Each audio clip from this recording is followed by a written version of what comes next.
Riyadh में पाकिस्तानी सिफारत खाने में वेबिनार का एहतमाम किया गया। गैर मुल्की सरमायाकारों को मुख्तलिफ शोबों में सरमायाकारी के लिए आगाही फराहम की गई। ज़काउल्लाह मोहसिन की रिपोर्ट देखते हैं।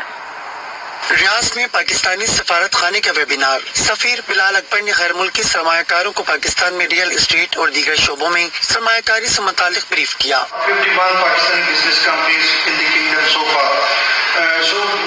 सफारत खाने के मिनिस्टर ट्रेड एंड इन्वेस्टमेंट असर ताहिर ने वसी मौक़ों से मुतालिक आगाह किया। हम कोशिश करेंगे सऊदी इन्वेस्टमेंट को लिए जाए कि जो पाकिस्तान में रियल एस्टेट में जैसे अपॉर्चुनिटीज मौजूद है, पाकिस्तान हाउसिंग अथॉरिटी और रावी अर्बन डेवलपमेंट अथॉरिटी, तो उसके सिलसिले में हम समझ रहे हैं कि जी सऊदी अरब को वहाँ पर इन्वेस्टमेंट करनी चाहिए।